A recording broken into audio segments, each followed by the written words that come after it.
আপনি পুরা গাছটা দেখেন, একটা আগার পর্যন্ত ধরছে। শেরপুরের গারো পাহাড়ে দিন দিন বাড়ছে লটকন চাষ। একসময় পতিত বা অনাবাদি হিসেবে পড়ে থাকা পাহাড়ি জমিতে এখন গড়ে উঠছে লটকনের বাগান। তুলনামূলক কম পরিচর্যা, ভালো বাজার দর এবং লাভজনক হওয়ায় আগ্রহ বাড়ছে অন্যান্য কৃষকদের মাঝে।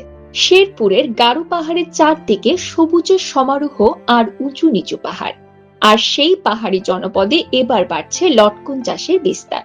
লাভজনক হওয়ায় নতুন নতুন কৃষক ঝুঁকছেন এই ফল চাষে। একদিকে প্রাকৃতিক পরিবেশে অনুকূলে ভালো ফলন মিলছে, অন্যদিকে বদলে যাচ্ছে কৃষি অর্থনীতির চিত্র।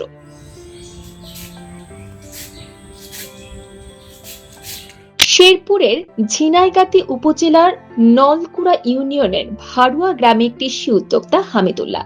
2007 সালে তিনি নরসিংদীতে চাচার লটকন বাগান দেখে অনুপ্রাণিত হয়ে বাড়ির পাশে পতিত জমিতে অর্ধ শতাধিক উচ্চ ফলনশীল লটকনের চারা রোপণ করেন। দীর্ঘ পরিচর্যার পর 2014 সাল থেকে শুরু করেন বাণিজ্যিকভাবে লটকন বিক্রি।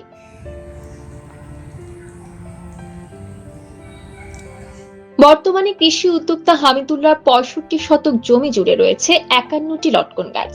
চলতি মৌসুমে প্রতিটি গাছেই এসেছে বাম্পার ফলন এবং গাছ প্রতি গড় ফলন 6 থেকে 8 মণ। এবছর এই বাগান থেকে তিনি প্রায় 2 লাখ টাকার লটকন বিক্রি করেছেন।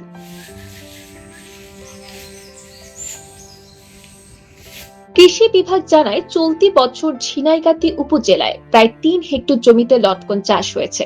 উঁচু নিচু পাহাড়ি ও বসতবাড়ির আশপাশে ছায়াযুক্ত পরিত্যক্ত জমি এবং বসতবাড়ির আশপাশে ছায়াযুক্ত স্থান লটকন চাষের জন্য উপযোগী। আগে এই জমিতে তেমন কোনো ফসল হতো না, এখন লটকনের বাগান করেছি, ফলন ভালো হচ্ছে, বাজারেও ভালো দাম পাচ্ছি। ভবিষ্যতে আরো জমিতে লটকন চাষের পরিকল্পনা করছি। লটকন দেখে আমার আগ্রহ জাগলো যে আমার এখানে উঁচু জায়গা আছে, সেখানে চাষ করলে এটা ফল হওয়া সম্ভব। পরে আমি চাচার সঙ্গে পরামর্শ করার পরে চাচা বললো যে ঠিক আছে ভাতিজা, চারা নিয়ে যাই। পরে যায় চারা নিয়ে আইছি, চারা ছোট ছোট চারা বলন করছি, বলন করে উচ্চ করছি, তারপরে লাগাইছি। এইভাবে আমি 7 সালে চারা লাগাইছি। তো 14 সাল থেকে আমার মোটামুটি ফলন দেখা শুরু হয়েছে। এখন এই ফলন তো ইনশাল্লাহ আস্তে আস্তে বাড়তেছে, একটা লাভজনক ফল। স্থানীয় কৃষকদের দাবি, উন্নত জাতের চারা, সহজ অর্থে কৃষি ঋণ এবং বাজারজাতকরণে সহযোগিতা পেলে পাহাড়ি অঞ্চলে লটকন চাষ আরো বিস্তৃত হবে। এতে যেমন বাড়বে উৎপাদন, তেমনি তৈরি হবে নতুন কর্মসংস্থানের সুযোগ। আমি শেরপুর থেকে আসছি, আমাদের এই যে বারোয়ান নম্বর ভাইয়ের বাগানে আসছি, এসে ঘুরে ঘুরে দেখলাম অনেকটা নতুন গাছ। আমাদের জমি আছে, আমি চারা বাজার সংগ্রহ করবার জন্য আমার ওই নম্বর ভাইয়ের কাছে আসছি। আমার বাগান করা খুব ইচ্ছুক।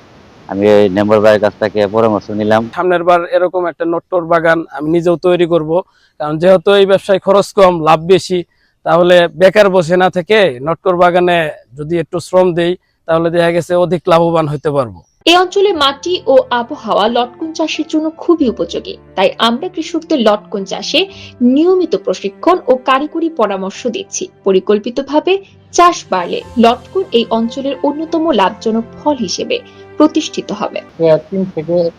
2 থেকে 3 বছর যাবত তিনি ভালো ফলন পাচ্ছেন এবং এর বাজার মূল্য অনেক বেশি। আর লটকন আমাদের দেশে একটি অপ্রচলিত এবং অত্যন্ত পুষ্টি সমৃদ্ধ একটি ফল।